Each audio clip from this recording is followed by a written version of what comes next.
Good evening, fellow Toastmasters and guests. Good evening. Today, I am going to talk about a very cliched person. A person who has spoken so much so that sometimes you feel, is it so easy to become like him?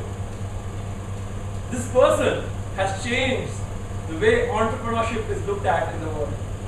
This person has changed the way how people use technology on the surface of this earth. This person has changed the face of the music industry. This person has changed the face of the mobile industry. Very recently, this person changed the way how people use personal computers. And as Vinay said, this person has also changed the way how people think critically. Yes, ladies and gentlemen, I'm going to talk about the greatest revolutionary of our times, Steve Jobs. Steve Jobs, during his lifetime, once remarked, if you can work on one revolutionary product in your life, you have lived an extraordinary career. And Steve Jobs, during his lifetime, created 6 revolutionary products. In the year 1984, he created the first Macintosh computers, which changed the way people use personal computers and changed the way of desktop publishing. Then came the lovely iTunes and the iPod. It changed the way how we listen to music. It reminded us of our love for music and changed the entire music industry. Then came the iPhone. It revolutionized the mobile phone industry. A lot of people, after it revolutionized the mobile phone industry, it just redefined what smartphones stand for. And now it became one of the best selling phones in this world. And a lot of people in this world, including yours truly, cannot imagine a life without the iPhone. With the advent of the iPad, Apple jump-started a totally different product, a revolutionary product, which people thought that they never needed. And after its invention, they could not live without it. And all this while, Steve Jobs created a very famous animation studio called the Pixar Studios, which went on to produce movies like Toy Story, Lion King, Ratatouille, and a bunch of others. It made sure that cartoons were not only meant for kids, but they were also meant for adults like Naveen and Siddharth. Friends, you might have heard or read a lot about Steve Jobs. But today I'll share a small story about his childhood, how Steve Jobs came into being. At the age of 17, Steve Jobs dropped out of a very famous American college called Reed College. And he dropped in to take classes for the next 18 months. Now, why did he drop out in the first place? Steve was born to a very young, unwed college graduate who at that time did not want to marry his biological father. So she decided to put him up for adoption. However, it came to the morning.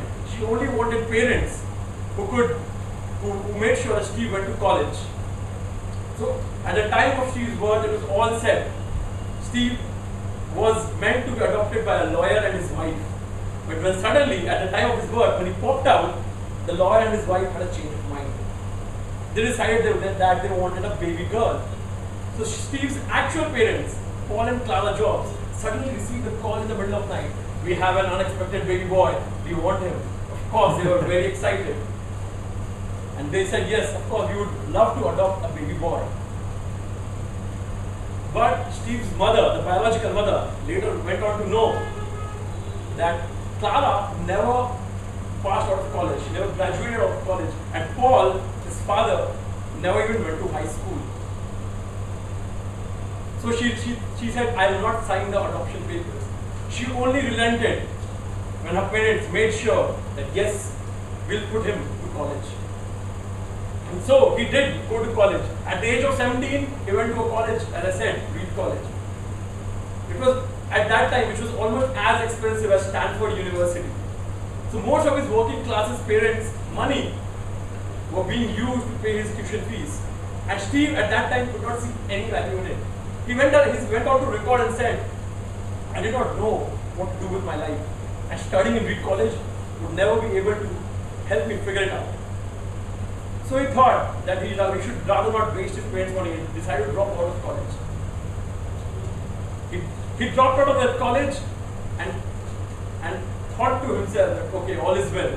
I trust myself that some things will work out. Things did work out after that. And because he trusted his intuition. Of course, life was not romantic and all hunky-dory for him. He did not find a dorm room to sleep. He slept on the floor of his friend's room. He returned Coke bottles for 5 cents to buy a living with.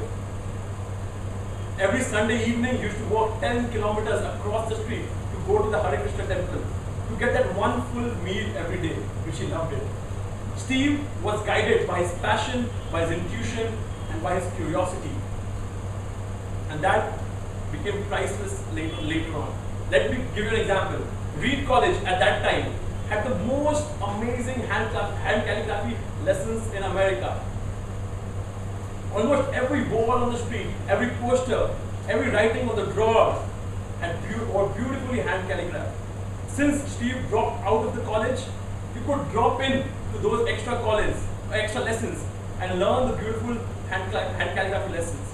It was here that he learned the beautiful sounds in the serif typefaces, how to vary the amount of spaces between varying data combinations, and how to make great typography even greater. Had he not dropped out of college that time, he probably wouldn't have taken these extra classes. He would have only been stuck in the normal classes. Well, all these never made any practical applications in his life. This beautiful hand typography was beautiful, historical, and artistically subtle, which science couldn't capture. And Steve found it fascinating. But 10 years down the line, when he was inventing the great Macintosh computer in the year 1984, along with Stephen Wozniak, he incorporated those typefaces in the first Macintosh computers. Had he not gone to those classes, the first Macintosh computers would not have had such beautiful typefaces and a very proportional amount of font spaces. Steve says that Windows copied Mac all the time. So Macintosh did not have such typefaces. Of course, Windows would never have such typefaces. And then, going by that logic, no personal computer in the world would have had such typefaces, and we would not have been able to write such beautifully in Microsoft Word or any other software application. Steve says that, of course, you cannot connect the dots looking forward. You can only connect the dots looking backwards. You have to trust in something that yes, the dots will connect looking forward in the future. You have to trust your life, your gut, your karma, your passion, your destiny, anything. That method has not let down Steve Jobs, and probably it will not let us any of one of us down. Well, I personally admire Steve, not what he said or what he did, but what he stood for. Reading his book, biography, Steve Jobs' Walter Isaacson, is one of the best books I have read. I understood one thing, that the joy in his life was the journey, and he lived that journey every day. I would conclude by the conclusion of that famous 1997 commercial which Apple had, because the people who are crazy enough to think that they can change the world are the ones who do. Friends, stay hungry, stay foolish.